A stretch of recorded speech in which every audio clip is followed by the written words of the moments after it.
the annual conference we do that's coming up on June 15th. This year, we're going to be on USC's campus again.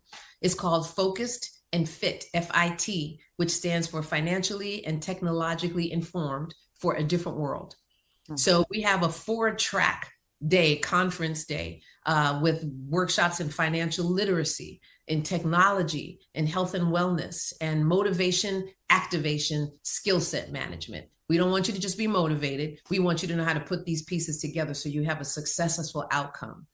And that conference is geared toward older students. It's high school seniors and their parents. So we have workshops for the parents to send that whole family home informed, and college freshmen and sophomores. So it's that 4-year demographic of preparing to go into higher ed education. And now that I've arrived, now what? So we give them skill sets, how to financially get to and through higher education, how to be entrepreneurs.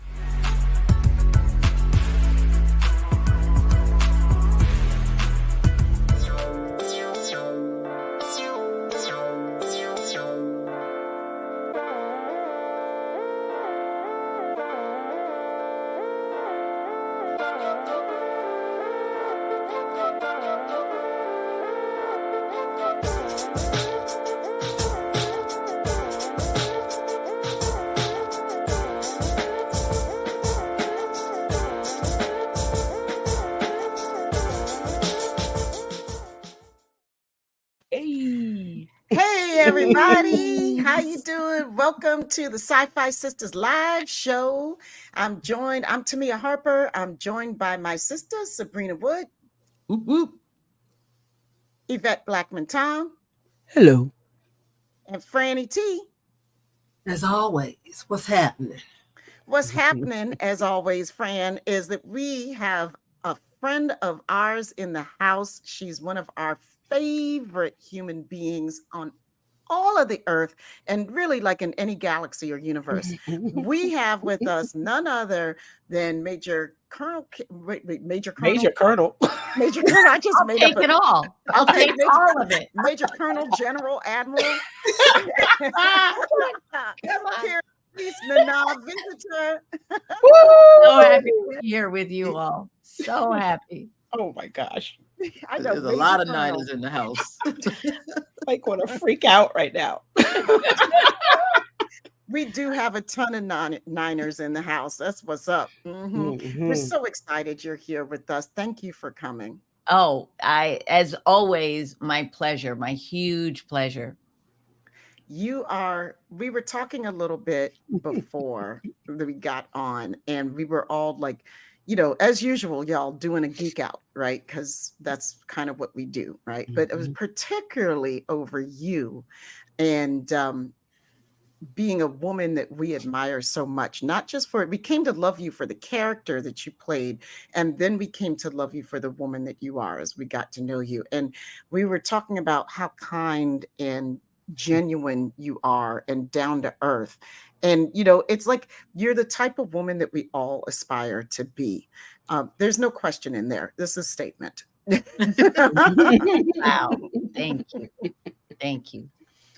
So, we're here tonight, everybody, to talk about Nana's upcoming book that's coming out in October, correct? That's correct. And it is called Open a Channel, A Woman's Trek, right? That's right. And we are so excited to talk about this in particular because we know that there's a lot of fabulous stories about the women who make Star Trek that are coming about. But can you give us a little bit of a synopsis of why you wanted to do the book, how the idea came about? Yeah, so it wasn't my idea. These men, one of them, Ben Robinson, was thinking about doing a book of the women of Star Trek.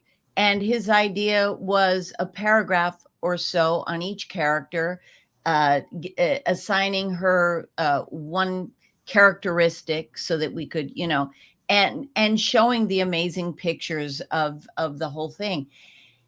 And he was smart enough to say, I can't write it. And Dave Zappone was someone who said, I think I know who can. And because I'd worked with Dave Zappone a lot on the documentary What We Left Behind for Deep Space Nine. Yay! Yeah. And so I just said yes. I said, yeah, I'll do it. And then the idea of doing paragraphs, I went, wait a minute, I want to know what happened in the 60s, 70s, 80s. What was this trajectory? We have been there for all these decades. And what were the women, as we inspired women in the audience to do more, think about themselves more in different roles than they ever thought of before? What were the women going through? How much did the culture catch us and hold us in the decade we were working in? And the book became that. It also became about people in a system. This system was Hollywood. Actually, now it's not even Hollywood because, you know, the newer shows are done in Canada. So it's just women in a system, and how do we survive, and what's changed, what hasn't, what were the cultural drags on everyone, and did we notice? And that was one of the most shocking things that I discovered over the time of writing the book. Until I examined it, I didn't understand how many accommodations I had made, even playing the role I played, even with my awareness. And then I'd go into my own life, how much I accommodated. Don't we all? Yes. Right. Boy, do we accommodate. I don't think I realized how much I accommodated, thinking I didn't until I retired. Now I'm like, nope. Yeah. Yeah. And how That's do we work with that? Yeah. How do we work with having to be in a system that obviously is hierarchical still and mostly patriarchal? Yeah. How do we do that? And I think the first step is just awareness that you're doing it, knowing when you're doing it, choosing and going, okay, I have to do, but knowing so that you don't change shape without any awareness, and change who you are, and tighten the box that you're allowed to be in. Oh, See, now I was thinking, we're like, let me think about that. Right? I watched that movie, what was it? The American Society of the Magical Negro, whatever. I went to see that movie. Yeah, I know what you mean. Yeah, because I had to go see a movie talking about the magical Negro, you know, Right. and there was a part in it where they were talking about, like, as a magical Negro, like, so here's this whole society of Black folks who are going around trying to keep white people from feeling uncomfortable, right? And they were talking about the little ways in which we do that. And, you know, one of the ways was, he was like showing him, like, no, when they're coming down the street, move over to the side so they can just walk past. And, you know, and I was like, and you're sitting in the movie and you're like, this is crazy, right? Right. Don't you know, I got out of the movie, I'm walking home, and I caught myself doing it. It wasn't like being just like a nice thing, like I'll move out of the way. I was watching how nobody else was making accommodation for the fact that I was coming in the opposite direction, walking the same path on this little street, and nobody moved over for me. It was just assumed that I would move over to make space. And ever since I've been seeing that, I've been watching myself, and I'm like, and I'm catching myself. So I see what you're talking about. Like, we do things, they're intrinsic, like they're so taught that you have to really catch yourself and to start try to break out of it. The messages are from everywhere, but to go back to the movie, so let me understand, because I saw that and I went, nope, not gonna, no. I'm not going there. However, it gave you a message, didn't it? Right. Right. Yeah. And did they make it obvious? Did they go, yes, people need to be uncomfortable to actually learn something? Well, it was interesting the way they did it. They sort of like, you'd go through the whole movie They go through the whole movie with the point of view that this type of behavior of accommodation is what you should be striving for to maintain the peace until you get to the end of the movie when they flip it. Okay. Finally, the main character has a realization, and and was just like, this is insane, and leaves the society, etc. Because what I'll go back to what Dr. Martin Luther King said to Nichelle Nichols. It wasn't just about that Black people need to see themselves in the future, but that everyone needs to get used to this idea. They need to see it, and it may be uncomfortable, but there's going to be an adjustment, and it's almost like getting inoculated. You go, okay, that was uncomfortable. Next time it won't be so much so. And that is just how we grow. Yeah, it is. And I think about, like, we have these things, we have these experiences every day and don't even realize until somebody points it out to us, or until we go through something that sort of lights the way. You know what I'm saying? I totally do. I totally do. Yeah. I'm at the point in my life, and I've been at this point for years, where I rarely accommodate anyone to make them feel comfortable. I've walked into people just about, in order not to move over. And I've been doing this for years. The only time, if I'm in the grocery store or somewhere and I walk in front of someone who's looking at the shelf, I will say, excuse me, because I'm walking in front of someone, regardless of who it is. But if you're standing there in my way, or you're standing in the middle, I brush people aside, because I've been, we were taught in the South to be accommodating until I got to be a certain age, and then we stopped. We stopped because I'm of a different generation than you are, to me. Yeah. Right. So, and I'm of a different gender because I came along. Well, it was a little bit before when women were supposedly burning bras and, stuff like that, and doing stuff to accommodate the males in their life and everything. And then I can't think of her name. She wrote this book about housewives and home. There's a big revelation, mostly with white women, because, we, Black women had to work and take care of the home. We didn't have a chance to stay home and just be housewives. And that harkens all the way back to when people were enslaved. They went out in the fields and they came home and still took care of stuff. So it was a different awakening for me sooner.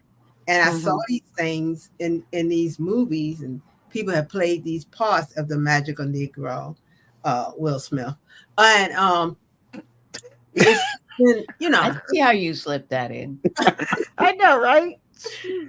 Yeah, so, like I told you, I've almost just knocked people down and, didn't say excuse me, brushed into them. But, it's like, I'm on this sidewalk, and Americans mostly walk to the right anyway. So get out of my way. You get over to the left. I'm in the right, you go. So that's been me for a while, but I've been like that. I've worked in offices, which I stuck out like a sore thumb, and I didn't fit in very well. Well, I think that's like my mind. There's a like, I go through periods, some up, some down, some when they're more confrontational, some not, and then I feel like I got to read the room. And I think that's probably addressed in the book too. Like, the times when you choose to stand your ground and when you have to retreat a little bit. The thing is, and for Black women, I can't even imagine, but I will say, as a woman, the mental energy, the time, our prefrontal cortex is where we strategize and make our decisions and play chess and really think about things, right? It's the part of our brains that think. And it's really strong, but not very big. And if you take it up with having to read, is this situation okay? Am I all right? How do I manage this person? This seems dangerous. Can I somehow get out of that? If you are trying to do a job and deal with that mental energy in your prefrontal cortex, you are at a disadvantage. Mhm. Mm-hmm. Mm-hmm. Definitely. Yeah. Gosh. It's a lot. Right away. It's a lot. It's a lot. I worked in a psych hospital, and we had this doctor. And, you know, doctors can be of themselves. Right. And he called me girl, Mm. and I called him boy. There you go. Called him boy back. And, you know, he was like, you know, I said, well, you know, and so boy. So, and I'm telling y'all, I've done these things. I'm assuming he was a white man. Actually, he was in Indian. Mm-hmm. And I can say his name because it's so common. His name was Dr. Singh. Because it's so common. It's really common. It is. Like Smith. Singh is, you know, it's a common name. Back to Smith. Is it I'm just going to play devil's advocate. Is it possible that was a culturally acceptable thing in his world? Did he call all women girls? He called he was Yes. he was one of those. Yes, he was one of those. Sabrina would know. Family, My girls in the Sabrina's office, family blah, is blah, from blah, blah. India. And one of the nurses said to me, the charge nurse said to me, you called him girl, a boy? I said, he called me girl. I didn't see the problem. He didn't call me girl again. No. I'm sure he did not. Right. I'm sure Sabrina he is did not a not. thing. And we was in a psych hospital, okay? All right, there you go. Can you guys hear me okay? Yeah, Yes. we hear you. Okay, Yeah. cool. Sabrina, is that a thing? You were saying yes? Oh yeah, my mother is from India, and well, the Indian men are they're very patriarchal, so they always have a little. I mean, I've worked with a lot of Indian men. I've worked with Indian women, and the Indian women would sit with the black women and just complain about their men. So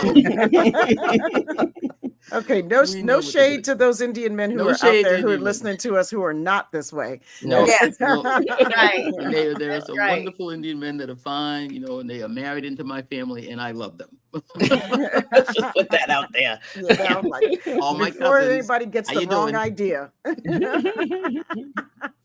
don't want that. So, Nana, I'm wondering if you could take us through the book a little bit, like some highlights of the book, or something amazing that you stuck out to you that you learned. That you can talk about. That you can talk about. Yeah, just a little teaser. I will. And then I just took some quotes because I feel like there could be dissertations. I just took 3 random quotes from women. I don't think these are in the book. Trust me, I wrote like 1,000 pages. It's been cut down to 300. I'm going to do an Instagram account where I talk and read some of the stuff that was cut, because I did interviews with these physicists at NASA and these engineers at ESA, the European Space Agency, and so many people that I wish could be in the book, because it's not only the women who were on the shows, but the women who watched. Yeah. That's the real, and there is this boomerang effect, because women on the shows get really inspired by their audience. So I'll just say Mary Wiseman was really bullied. I don't know if you're aware of that, but she was very, very bullied for her weight and the way she looks. And she told me something wonderful. She said, it took me a long time to understand that the cruelest thing someone says to you isn't necessarily the truest. Right. And she would go, I don't know that I can go film this scene. And she would think about the women who said, you've changed everything for me. Seeing you makes me feel represented, makes me feel like I matter. And she would think about those women and go, I'm doing it for them. I may not want to do it for me. I'm going to do it for them. One of the things that hit me hardest was a moment. This was filmed, and hopefully, when we do the documentary, it'll be in there. Samantha Cristoforetti, who is, she's a fighter pilot, an engineer. She commanded the European Space Station just recently, and she came to my home to talk to me. I later got to speak to her while she was in space, which was wow. mind blowing. So cool. Wow. Mind blowing. But this is when I realized the dinosaur, the accommodation, the unawareness of how much I had been, how much I didn't realize I did extra. So we're talking about her going up to the European Space Station, and she's got, along with everything she does, at the time she had 2 children under 5. Oh, wow. Oh, And I said, who watches your kids? How do you arrange for your kids when you're gone? And she looked at me like I had 2 heads. Right. And she said, they're my husband's children. I say that. People say that to me all the time. Like, they got a father. That when I was in the didn't military, occur to me, because in my mind, in my 60, almost 7-year-old mind, I am responsible for getting the food, making the food, raising the children, having the tone of the house right, having the, it goes on and having a career, whatever. It's like my responsibility. Yeah. And it hit me like a ton of bricks, how much I had shifted from how there was a real space between what I thought I was living like and what was in my unconscious, how I was being puppeteered by the culture and everything that I had learned. And really the only thing to me is really being aware of that at all times. And of course it'll come up. I mean, how can it not? Right. There's commercials. Back in the day, commercials were hysterical. I did a whole thing in the book, and I don't think it's in it, so I will put it on Instagram. The commercials who taught us what we were supposed to be as women. Oh, yes. And what was important to us. Yeah. I did not realize. I remember that as a kid. Yeah. Yes. Right. Yeah. Yep. They're funny. They're hysterical. Right. It's ridiculous. The bring home the bacon and fry it up in a pan. Never let you forget you're a man. I'm a woman. That was Angelique. That's right. I talk about that one. It's remarkable. But let me just say some of these quotes that I wrote down, because I thought it would be. First, I'm going to read just a quick thing about Grace Lee Whitney, because when I think of, so there's this phrase that, I lost all of you. Why did I lose all of you? And now it's just me. Wow. You don't like that? All right. No, all right. I'm sorry. No, I went, there you are. Yes. So you're going to read. I was going to give everybody your beautiful face. I'm sorry. Yeah. Okay. All right. When I start to read, do that, but I don't want to see it because I still have to tell you about this. Okay. So, there was a phrase: the older the women were that I talked to, the more I heard, "This is just the way it was," or "This is just the way it is." And that is that's like a wolf trap for us. That catches us and makes us stop. Whatever kind of activation we're trying to do. And this is Grace Lee Whitney really tried to work within the system. And she also had, you all know that I read her book because Okay. I obviously wasn't able to interview her. And she talks about this executive who the day before she's fired has this situation where, I mean, obviously the power dynamic was completely off and she feels forced to give him sex. Mhm. And she does, and the next day she's fired. Could it be that? Could it be that she was on lots of pills because the wardrobe guy told her you need to look great for this and you're a little heavy, and then Wow. she took downers to go to sleep? The old Judy Garland story. Right. Right. Could it be that?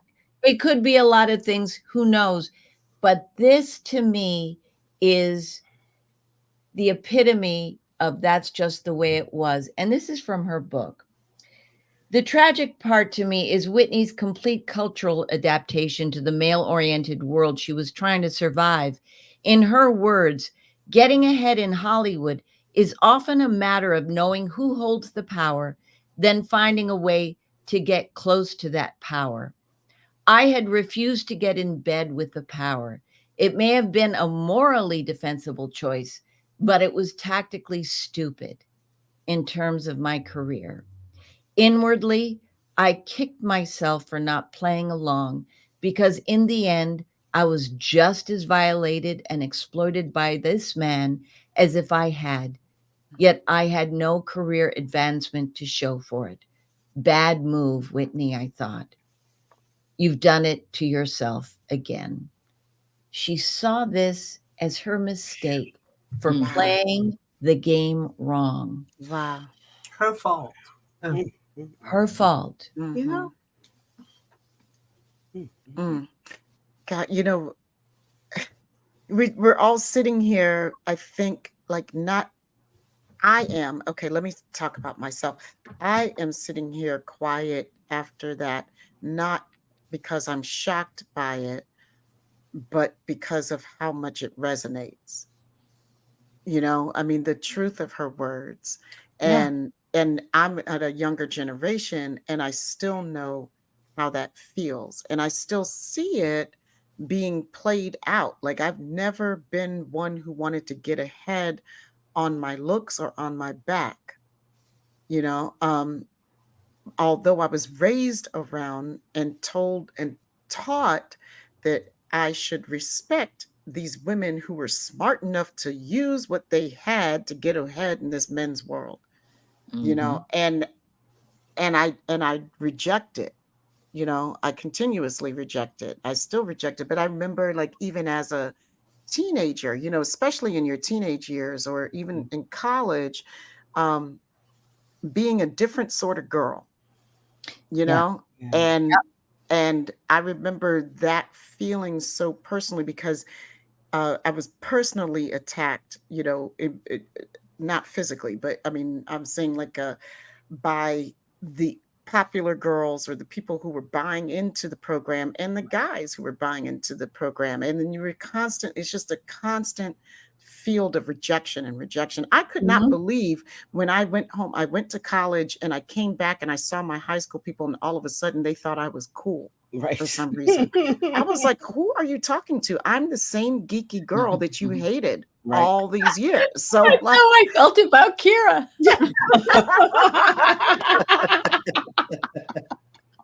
That's exactly right. Wow. Yeah. Yeah. Wow. It's the trouble is this performative way of being, and I go, if that's who you are, and if sex is, an exchange for you, and that's how you see it, all right, you are going to get farther than me, probably, especially in the 90s. I Yeah. don't understand that, but that's just not my channel of life. That's not how I want to walk on this earth.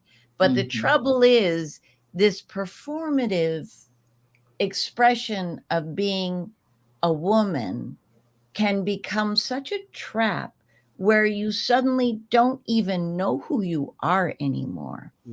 And that's what That's my concern. That it's like, okay, if you're going to play a game, that's cool, but just be able to return to who truly you are, Yeah. your true self. Yeah. If you lose contact with that, what's the point? What's the point? I don't know. Now, here, I'm going to give you some quotes. And these are just random, but all of these could be massive discussions for another time. Wow. So Kate told me, I said to my sons, I'd give anything to be a man for 2 weeks, the full experience of being a man. Whereas they say, I'd rather be dead than a woman for 2 weeks. Ooh. Goodness gracious. Right? Mary Chifo, when women are dressed in a certain way, is it empowering or not? Is it sexual liberation? I think often women's sexual liberation is co-opted by the male gaze. Yeah, free love and all this sort of stuff, but men tend to capitalize. Yep. And Nicole DeBoer, we were talking about our time in the 90s, and she said to me, I remember a friend of mine once said, oh, everything was a little bit rapier back then. One way to put it, she said. Yep. Right? Yep. Oh my God. A little bit rapier. Yeah, that's so true. The crazy part about that is that's the way sometimes I describe TNG as very rapey because of the mindset back then where everything had to be this rape culture. Yes. And it was either somebody's mind was being raped, somebody's body was being raped. It was just the backstory included it. Yeah, something. If you go back and watch TNG, it is very rapey. And but I remember growing up in the 90s, it was a very rapey type of culture.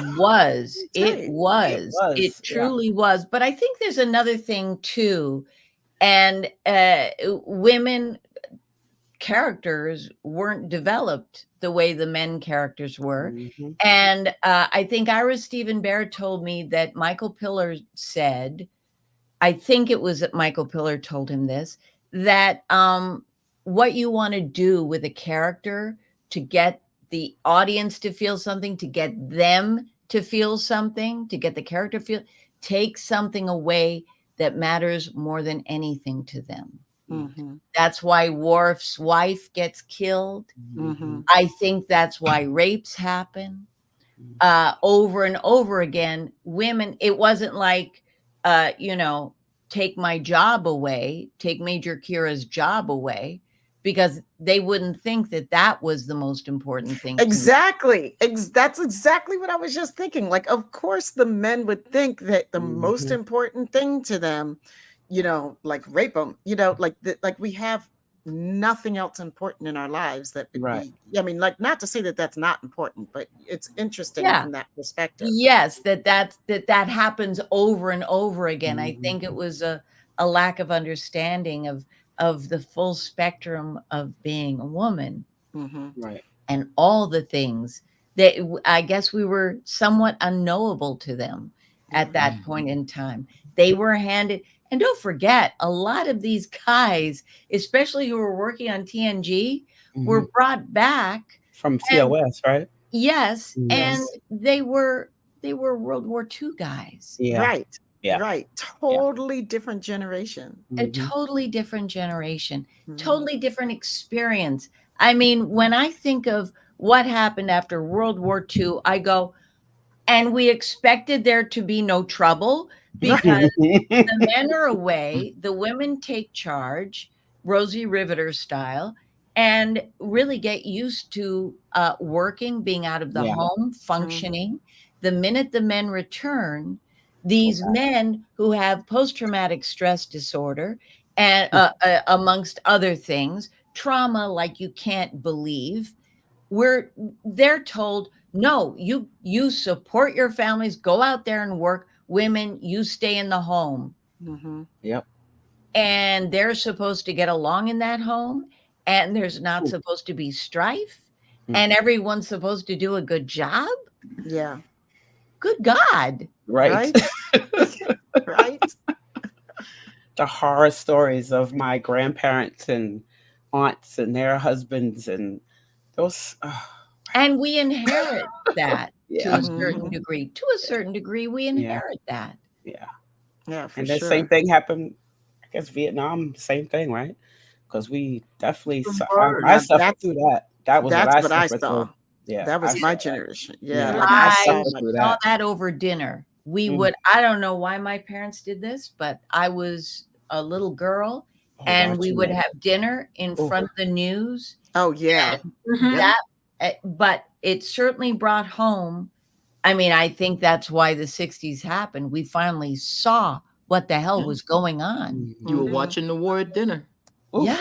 It was you can't even imagine. Can't even imagine. Why? Why would you want to watch a war? That was all it was on the 3 channels. It was on every that was first of all, That's nobody knew. Like, it's the first time that we could ever see the horrors of war. That's right. You know, I mean, and so like dinner TVs were the new thing. That's right. That's right. You know, TV was the new thing. Yeah, because everybody had them by that time. Right. By that time, everybody had one. And it was like what the family did. Like, everybody watched together. And then you're starting to get these broadcasts about what this horror, like these reporters want to tell the truth of what's going on in the war. And so it's like one of the first times I feel like in American history where the established propaganda machine was not working for you know, for the establishment. I mean, they quickly got that under control, you know, but they sure did. When 24-hour news happened, it stopped serving us and it started serving the media. Yeah. You know, and that was horrible for women because there was even a phrase, if it bleeds, it leads. Right. And bad women and women who've gotten in trouble, that was those were lead stories always, because that's what fascinated them. Yeah. Yeah. Lorena Bobbitt. Right. or even let's look at something. Wow. Now, I'm not a fan of Jennifer Lopez, but what she's going through right now is not the same as what her husband is going through. Dig it. Why is that? Right? Why is I have no idea what you guys are talking about. What? She's being taken down right now by social media. Because dragged. Why she's pretending to be from the Bronx? Is that what it is? No, it's not only that, but that is brought out. But that's part of the artillery now. You know, that is going to go after her. But but it's not happening to her husband. No, at all. No, he's inviolable. He's just Ben. He's just Ben Affleck.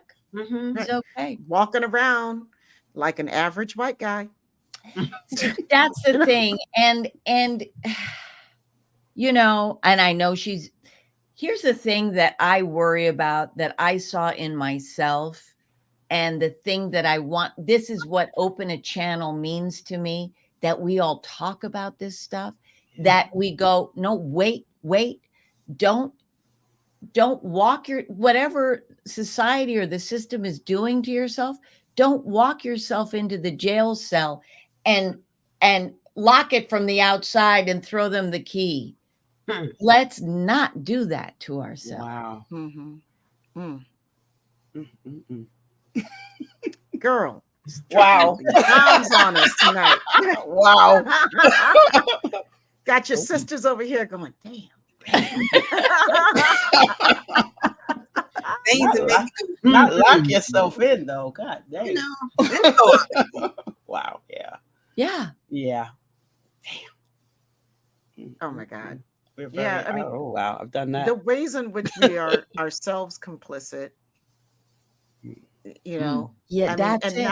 Yeah, and not a blame game when we're complicit, but I mean, because like as I think as we've been talking like we've been talking about, like we have to learn, there's a lot of unlearning that has to happen Unlearning. in order for growth to happen. Right. So In order much for is unconscious. yeah. It's just in us because it's messages from all directions. Mm-hmm. And just being aware of that, and choosing when to let it go, choosing when not to. That's what we get to do, because we're in these systems. But let me see what else I wanted to tell you. I want to tell you about these young women, how much things have changed, how empowered they are. And that starts with, from what they tell me, Alex Kurtzman. It's how he sets it up. It's the people he's hired. That's why they hate him so much. That's why The haters hate him. The haters hate him. God, well, hate him. Is that right? Oh God, did they hate him? Oh, he's been fired every year. Every single year that he's fired. Even got him taking his box out. Like when you get terminated, they give you a little box. Oh my God. Every year there's an announcement, breaking news. Alex got fired. He took his stuff out. Well, Michelle Paradise and I had a really good laugh on Zoom over the fact that I said, "So you're the one right now ruining Star Trek for everybody." Yeah. She laughed. I said, "Yeah, because it was us, and before that, it was TNG. Yep. Every new Star Trek has ruined Star Trek. Yeah, everyone, all every single one. Yep." I think Voyager's the only one that didn't get that, only because there was DS9 was still on. DS9 was taking all the flack. Well, Right. yeah, we took a lot of flack, but also they had Kate to attack. They had Kate, yeah. Yeah. They attacked Kate, not the show, but they just attacked Just poor Kate. Kate. Just attack Kate. That's what they did. Which is a Yeah. shame. What that woman had to put up with, I Oof. don't know how she dealt with it. And I didn't don't just either. walk. And I didn't don't just, either. You know what? I would have been like, stupid. you know what? Y'all go ahead with this. Can't Yeah, with well, these she people. finally did. What she told me is the first year there's new hairstyles. You see them. Yeah. And new hairstyles, do this, do that. It's going to work. And it's like, no, you hired me. You hired a 40-year-old woman to do this because a woman in her 40s is actually going to have authority and the brain capacity to do this job. Let me do it. And they finally let her go, the company, and that went a long way, I think, to finally let her take control of her role. Yeah. But as I started to say before, these new young women, Yeah. They're Love them. fabulous. I love them all. I do too, and I love what they are allowed to do. And I hate to say that allowed, but he has created an environment where there seems to be real empowerment. And and we have Sonequa Martin Green being one of the producers. Yes. And she's never done it before, and she doesn't have to be perfect at it. She can learn on the job the way everyone needs to. Yes. She doesn't have to have double competency. And what she brought, I mean, I was so annoyed. I have to tell you, I thought, but this is because I interviewed all the other women on the show before her. And I was like, come on. Sonequa. Oh my God, Sonequa was so wonderful. And it's like, okay, you're working this a little too hard. And I'm not, you all drank the Kool-Aid. All right, I understand that. I understand. Okay. And then I talked to her. Yep. Exactly. Yep. Every time. Are you not the most important person in the world when you are talking to her? I was, and it was important to her that she brought the truth of herself to me. Mhm. And it wasn't these regurgitated things that you feel like, oh, this is the thing that she says on, Mhm. podcasts and interviews.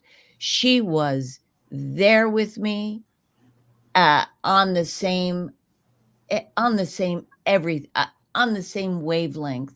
She is quite extraordinary. I think we'll be seeing a lot of her. I expect her to be running shows, Mhm. coming up with shows. I expect to see a lot from this young woman. Yeah. She has the bandwidth for this. Yeah. Definitely. Yes, she does. Yeah. Yes, she does. I couldn't agree with you more. And I'm so happy to hear somebody like you say that. It's just the truth. I think that she is the only one and the perfect one for Nichelle to pass the torch, to have passed the torch to represent to the Empress, the Without a ambassador. doubt. Yeah. Mhm. Without a doubt. Yeah. And it's fascinating to me. I mean, I actually asked myself the question, and if we get back to the doc, which I expect we will, I've got questions for them. Like, what made you feel accountable, or what made you own being an avatar for so many people, Mm. being an example? What made it important, and not just an acting job and not just a paycheck? Yeah. Who taught you that? Right. I think it's Nichelle. Mm. Mm-hmm. Mhm. Mhm. I think you're right. Mm-hmm. Yep. Because she had to. It was more than a paycheck. She knew what she had to do. Yeah. Yes, it Yeah. was purposeful Yep. while she was doing it, and then Mhm. it was purposeful after she stopped doing it, Mhm. Yeah. and got all those people, diverse and women, Mhm. into NASA. into being NASA. astronauts, Yep. and Right. all that work she did. Yeah. And Amazing. I know, just being with her, there's this dynamic, and I worked with, oh God, what's her name? Oh, she was in this famous soap opera in the 90s or the 80s. Not the Corbetts, but the Dynasty. Dynasty. Thank Oh, you. okay. Okay, who was the bitch on Dynasty? Oh, Um, Jackie, Which one? Collins, Joan Collins. Joan Thank you. Collins. Yeah. Collins. Between us I all, was. we got Sister. there. Her sister. I'm like, it's one of the Collins girls. Yes. So I did a spin-off of that show, like 7 episodes or something, and I had a scene with Joan Collins, Oh. and I was shaking in my boots, and I did not exist. And there was no help, no nothing. You're on your own, and I kind of hate you, is how I felt. And with Nichelle, she so could have treated me that way. She so could have not remembered my name from convention to convention. She was supportive. She was interested in me. Wow. She gave me time. She was the real deal. Wow. And by the way, the Joan Collins thing, that's the way That's the way it was. it was. Right. Mhm. The The competition. diva. She was the Because there are so few women who can be in the hierarchy. That's Yeah. right. You've got to protect your position, Yeah. and you got to watch the young ones coming up. Yeah.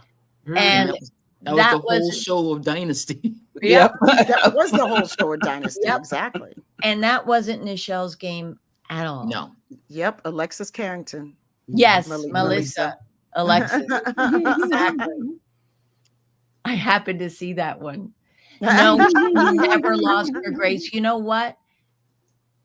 I saw her in one of her last conventions, and they just had her standing there greeting people, and her mind wasn't there anymore. Right. But she still knew that she loved these people. Yeah. And she loved the connection. And that's what you saw. And that was her essence. It's so beautiful. Makes me, you're in the presence of people like that, and it makes me want to be a better human being. Like just simply by being in their presence. Yep. You know, I count myself really blessed to have been in the presence of people who make me want to do that. You're one of them. You know, like you make me want to really look deeply within, you know, to grow. Like you make me want to extend more grace to other people. You know, just by the nature of who you are. I think it's a beautiful thing that, you know, we were talking about it at the convention this past weekend at Trek Long Island about, you know, just being lucky enough to open our mouths and start a platform and just talk about the thing that we love. And it's led us to so many wonderful experiences. Yeah. You know, not just with the stars, with people like you, but also with our fan community that we're part of now too. But that's it. You did. You opened a channel and you started talking and you started making people aware. And even the people who don't listen to you go, oh, no. Black women do listen to Trek. There's SyFy Sistas. Right? Just that. Yeah. It's a big deal. Yeah. I know. It's okay, Yvette. I got you. It's a virtual hug. There you go, baby. Come on, deal. Sabrina. You're sitting over there. You're mighty quiet tonight. Because I'm breezing out. But keep going. I'm listening. Okay. I'm getting like half the conversation. Oh, sorry damn about it. that. Oh, I missed that. So this in the chat, people like kind of lost their minds when you mentioned like, oh, maybe a documentary. Yes. You know, I mean, that's what I've been hoping for too. I've been hoping for the book as well as a documentary. Is it look like, you know, feasible that there really might be one? Yes. I'm working towards that and working towards being able to have access to all the new shows. You know, that's essential because, you know, as if you look at how the women were in the decades in the shows, what their lives were like, of course, all of them, starting from Nichelle, projected all this wonderful stuff and inspired so many women, but they were caught in, you know, when you look at Amber and there are little bugs in it, they got caught, you know, and it's like, you know, you can carbon date things from that or something.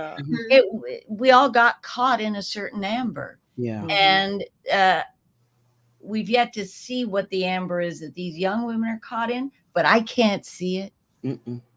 I cannot see it. I see them. I look at Strange New Worlds and I see such a wide range of sizes, personalities, abilities, ages, all of it. Exactly. So that's really so inspiring to me. So a doc, I really want to include this arc that comes to new Trek. I love that. I love how wonderful. Right? Yeah, I can't wait for that. That's, I think when we first heard about what you were doing, I think you said it was going to be a documentary first, and then maybe a book, right? Because I think it was on the cruise, right, Sabrina? Yes, it was on the cruise. We found out about it, so we've been waiting a long time. It's been a long road. Me too. I mean, I can't tell you how many hairstyles I'll have in this documentary.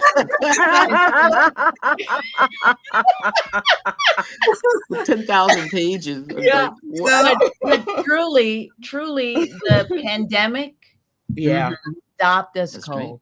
We couldn't go up to Toronto and interview these women. just the people who would come to a convention, that then we could get into a room with those people. But there were so many people I missed. Yeah. So hopefully we'll be able to go back and catch all of them. And it'll be actually very interesting, because after writing the book, I have a very different perspective on what I want to ask. Yeah, right. I bet. Yeah. I get that. Different. Do you have a different perspective of Star Trek as a whole after doing this? I do, because I never watched it all. That's Yeah, a lot. there you go. I mean, and especially through the lens of how is this for the women? I mean, I watched the original Star Trek, like all of us, in reruns over and over and over again. But certain things, especially back in the 70s when I was watching it for the first time, these things didn't occur to me. That's just the way it was. Yeah, women wear sexy costumes, and I just wouldn't have thought of it. So going back with today's lens, which is a little unfair, but you do have to look at this historically. It's fascinating. Some of it is like, what? You said what? Like in Spock's brain, especially the third season. Spock's brain, it's like, what? The women are down here. They couldn't possibly do this engineering and make this happen. Couldn't figure out a damn thing. Spock's brain. You are saying what? They actually said it. You women, you get yes.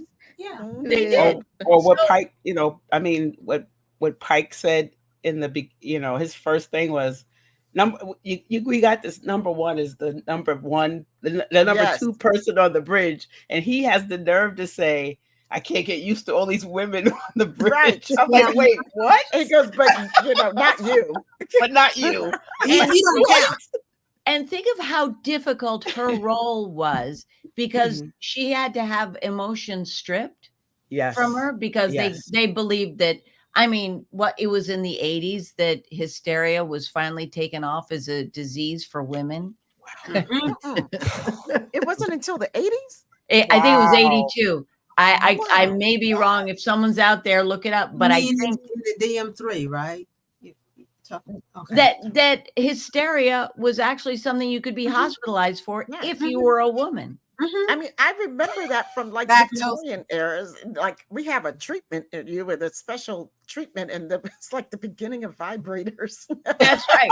I remember that show. That was about Kellogg or something, right? It was like they were like, oh, we have this special thing that we're going to use to treat women, especially, and it was literally vibrators. There were early Victorian vibrators, and that's how they were treating quote unquote hysteria. 1980. Thank you, Jamal. Thank you very much.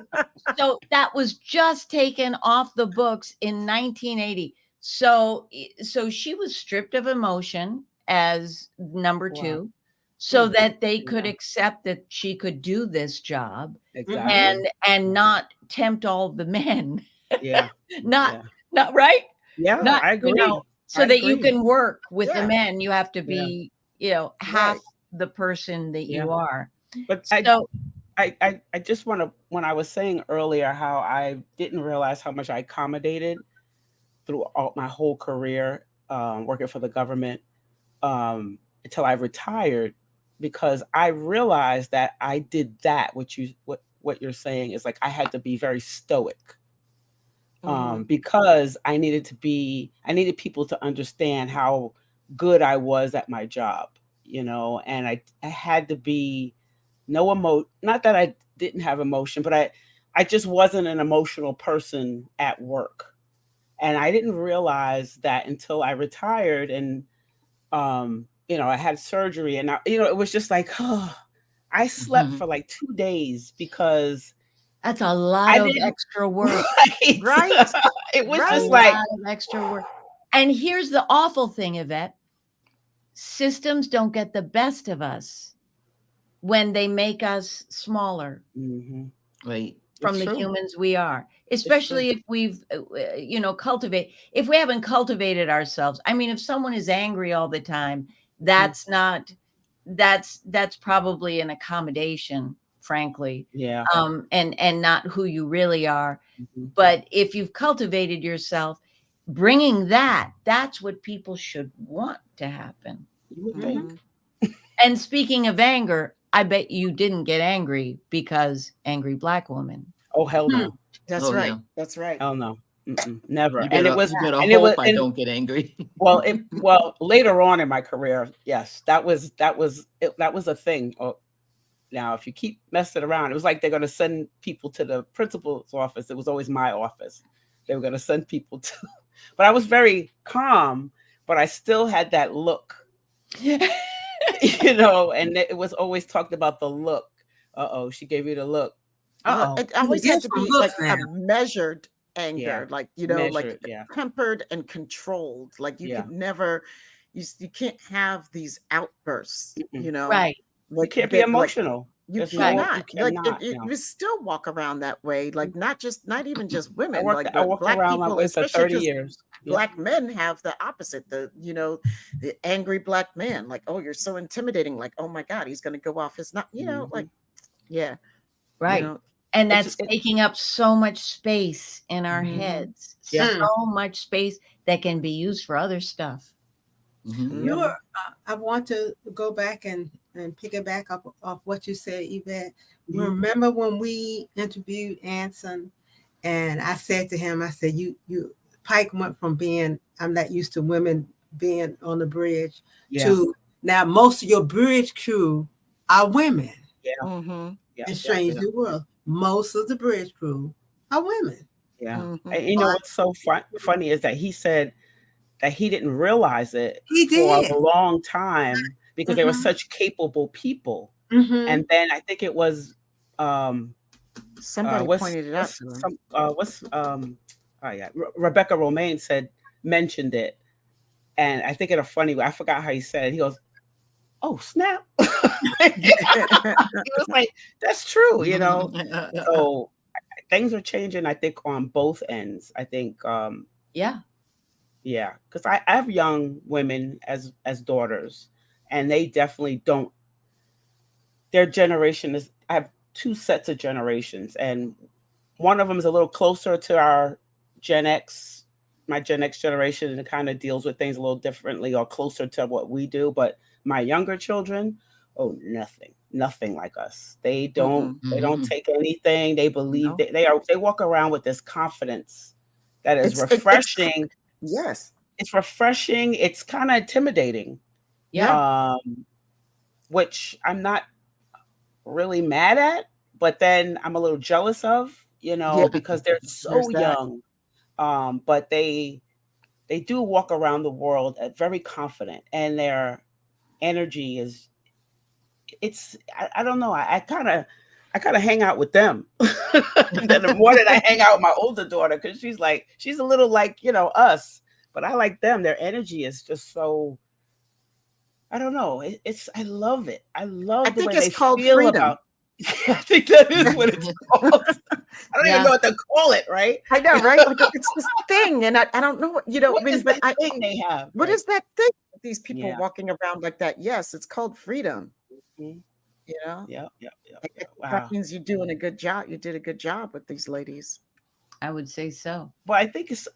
I'm lucky. I'm happy about it, but I think nature and nurture worked in that, because they're being nurtured by a society that is changing, and they're talking to everybody all around the world. Like they could talk to people all the time, other women, that are their age all around the world. So these women feel very, empowered. These young women feel very empowered. But they still go through the same. They still have to deal with the same men ideas that we do, but they just don't give a damn about them anymore. They're like, whatever, you'll be all right.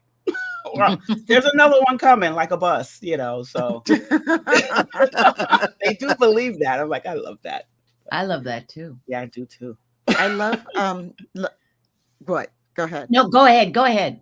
Okay, well, I was going to go back to like how you were talking about the younger women the younger women in Star Trek now, and one of the things that I love about this younger crop of women in Trek is that they're very outspoken. They're not shrinking violets, Mhm. and they say what they mean, and they mean what they say. Yeah. Yep. You know, and I love that, and uh, they understand what it is to be a role model. They understand the position of power that they're in, like on the Yes, screen, that. you know, Mhm. so they understand every moment what they do means something to somebody, you know, and they behave accordingly. And they've thought about themselves. They've cultivated themselves. They've thought about things and what they think. It's not this mindless achievement oriented, Right. I just want to make money and get here and achieve that. They are actually going through life thoughtfully. Yeah. Thoughtfully, That's yes. that's what I found. I'll tell you Yeah. one thing. You were talking about Anson, Yvette, and this floored me. Um, and this tells you how different it is from the 90s and how it matters who's in charge. When I gave birth to Django, Sadig had I went into labor, and he was born in the early hours, and Sadig had, I think it was a 5 a.m. call. Mm. And he called and said, "The baby's just been born. I've been up all night." And they said, "Your call is 5 a.m." He said, Oof. "But your call is 5 a.m." And I was talking to someone who was like, "Anson's not here for the first episode because he's having a baby." And I was like, "What? Right. He's what?" He's what? They gave him time off Sure. to be with his baby. Yep. Okay, that is human. Yeah. Yes. That Mhm. makes sense. Mhm. And one of the women said to me, "Yeah, I went to HR." And I was like, "HR? What are you talking about? Right. HR? We didn't have HR." Hey, but who won that fight for Anson? You know, it was Yeah. the women. The women won that fight Oh for yeah, Anson. definitely. And I think Politics has something there's to do with a it too. human in charge who Mhm. goes, "No, we're doing it differently. Mhm. We're doing this differently." I think it goes back to your statement about Alex Kurtzman Alex really Kurtzman. setting it up from the top, like That's from what the I top believe. down. That's Mhm. what I believe. And, if it's that he listened to a woman who was in his company who said, "No, you gotta do this," he listened. He listened. That's And right. he gives them the authority to make these suggestions. I am impressed. It wasn't like that. No, and I bet you it's not like that on a lot of other sets either. And I bet it's not. Yeah. I bet it's not. I would hope that it would be, but we've got some ground to cover, I think. Yeah, yeah, Mhm. Yeah. yeah, Well, for sure. And what goes for the Hollywood system is for every system. It's all yes. the Oh same. yeah. Oh, It's it's all all the the same. hierarchical Mhm. and weird, and comes from Yep. the top. All Mhm. of it. It's all the same. We're Yeah. all going through it, Yep. all going through it. I just hope us women figure it out, because we have a lot of problems within each other. Black women, white women, we're still divided in that sense. Race is dividing us as women. And if we could get it together, I mean, I think that's the part men don't want. That's the scary part. If I we mean, it's the start same as talking any and group, working Right. for Yeah. each other, Yeah. Right. that's right. Yeah. But since I did this book, I've come to say that Star Trek is like a frequency, and we meet on it. Look at us here. Yeah. Right. Yeah. Yeah. Mhm. We Yes. we have a starting point that we all know to a certain degree of what we hope the future is and what we think life should be like. we start there. We may have so many different thoughts in every other way, but we have a starting point for conversations. I think that's all we need. That's it. And Ed just said some men would love to see it. And I don't want to leave men out of the equation because they have been shortchanged by systems as well. They've been pushed into these roles. Oh my God, yes. A lot of them aren't suited for at all. Maybe all of them. Yeah. And they have to make the accommodation as well. We all have to. So we've all just got to become aware of who am I first? And now how can I serve this system and my purpose in the world? And that's when things will start to happen. Yeah. Dignity. Absolutely, Donna. Yeah. Oh, I do wish men could get together and just heal themselves, because I think a lot of them are pushed into positions that are not healthy. You know, I think a lot of men are just not healthy, and just don't know what to do to get healthy. You know, even the men that, I know, but I'm just saying, I think I think women are easier. It's easier for women, or women find it easier to get help or say that they need help, when men just won't, or just think it's a weakness. And but that doesn't seem true of this new generation, does it? My No.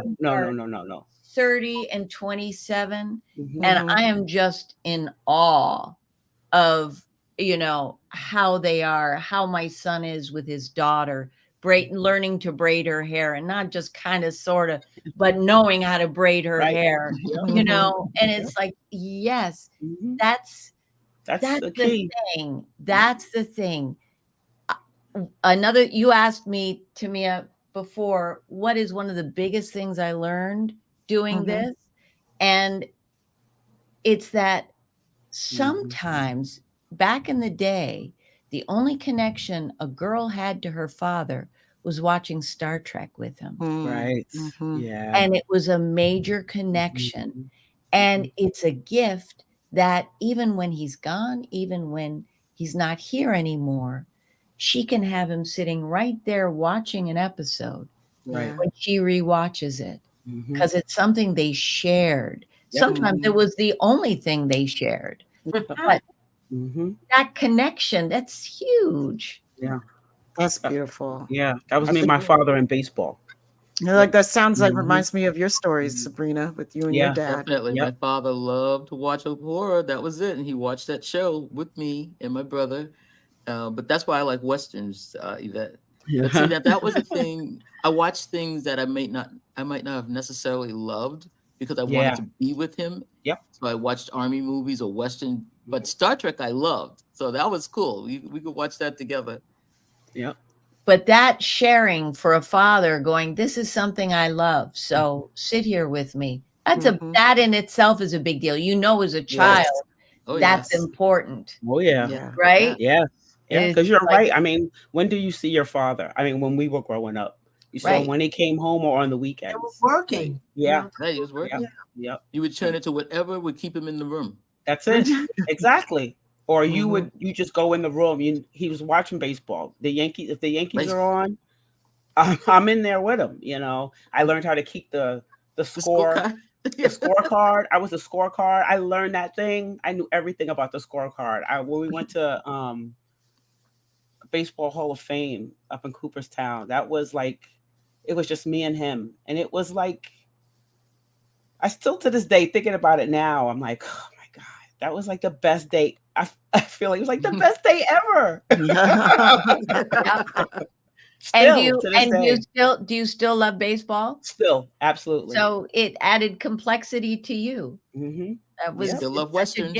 Thanks, Dad. Yeah. But you know, it's so funny. But now I notice, like with my daughters, one of my daughters plays basketball, and so now, like we were saying, men changed. You know, there's a lot going there. They're really into their daughters. So my ex-husband, her father, he doesn't really play basketball or anything, but because she loves basketball and all the other dads started, especially when she like her in the mid part of her career, all the dads started going to these basketball games with their daughters, and he started because, you know, it's like, oh, okay, I can hang out with my kid, I can watch her. You know, she played better when he was there, you know, so that's different. That was different. Like, she didn't play basketball because he did.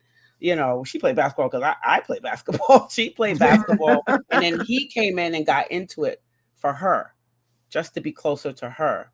You know, and I just thought about that when you were saying, I was like, wow, that's different. You know, I don't think my father would have ever done that. So that's how they can come in. That's, you know, these socially accepted, you know, more space for them too. Yeah. You know? Yeah. I love that. Yeah. As basketball finally opened for women, now they Yes. can share it with their fathers, you know. That's right. Right. Yeah. And I now love that. women's basketball is getting more, even college and the are getting more looks and likes and ratings than the men. Yep. Now, those superstars, those women superstars, I'm like, this is awesome. Look at this. Yeah, it really is. Oh, somebody else likes Westerns. Yeah. Oh, there's been a lot of Western love in the chat for sure. Linda A lot said, of daddy's girls in here. Sabrina, Linda said, riflemen for the win. That's right. Oh yeah. Riflemen. Oh, you know, no, I just one of our sponsors had asked me if I could ask you a question about dancing, and you grew up with parents who were dancers, and she wanted to know if you could talk about maybe your dancing career and if you're still into it at this point.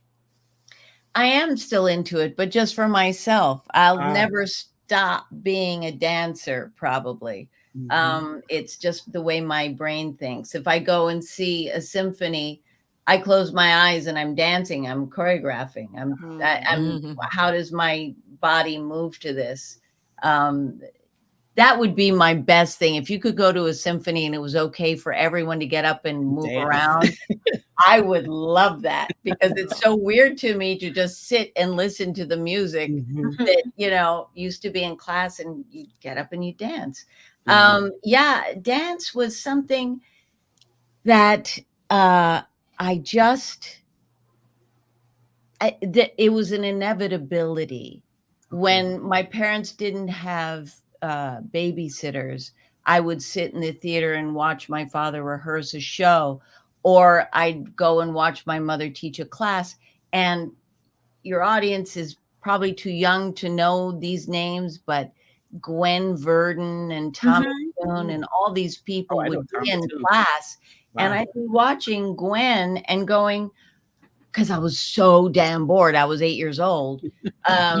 So why is she better than that one? What's different? And I would just sit cross-legged and watch my mother's class for hours. And you know, if it was spring break, that's what I was doing. And at a certain point, I just got up and started dancing. I just got up and I graduated. My parents didn't want me to do anything professional before I graduated high school. And at 17, I was in a chorus dancing. I just got jobs. I didn't really know. It was a problem with tap because I did a lot of tap shows. I did 42nd Street. I played the lead role, and I got the job without really knowing how to tap because I didn't learn it from the bottom. You know, here's a shuffle, and then you do two, and then, you know, I didn't know how to break it down. I knew just how to look at it and go, okay. Wow.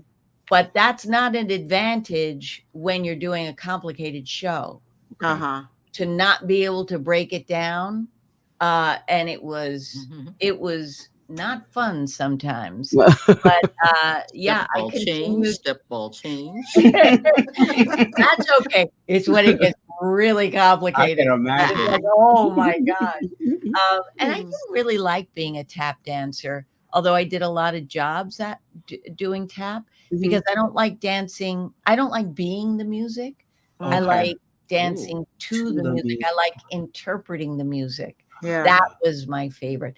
My favorite dance job probably was doing Roxy in Chicago. Oh Oh, yeah. Yeah. Oh yeah. Doing the and it was slightly watered down Fosse because Anne Reinking had redone his work. I saw the original Chicago. It was Mhm. very complicated, very dense. And she got it just to the right. I'm not surprised it's still running. It's a great show. Yeah. It is out there still. Yep, it Still is. running. Yep. Wow. Thank you for that. Thank you. Yeah. I love listening to you talk about dance too. I always do say too. when I am reincarnated, I'm begging every power in the universe to please bring me back as a dancer. Really? Can't dance Please. squat. I can't I dance for nothing, but I love can't it.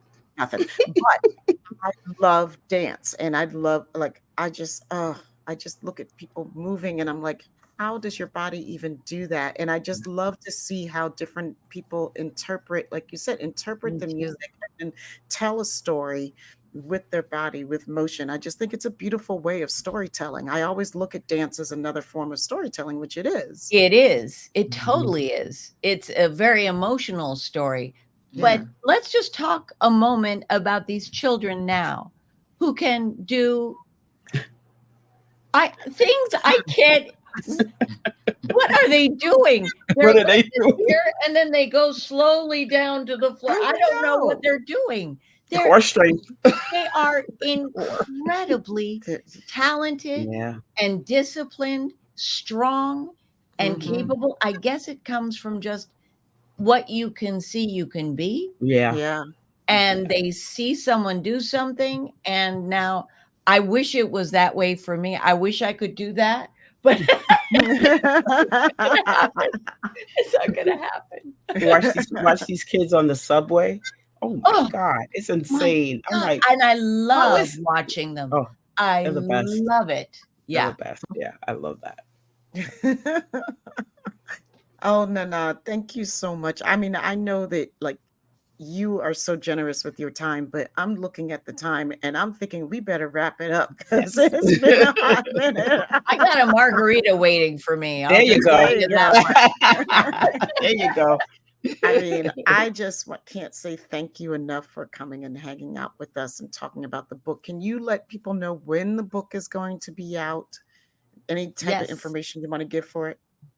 Yes, it's on sale pre-order now on Amazon. It will be published in October. I can't thank you all enough. One of my favorite things to do is to come and speak to all of you.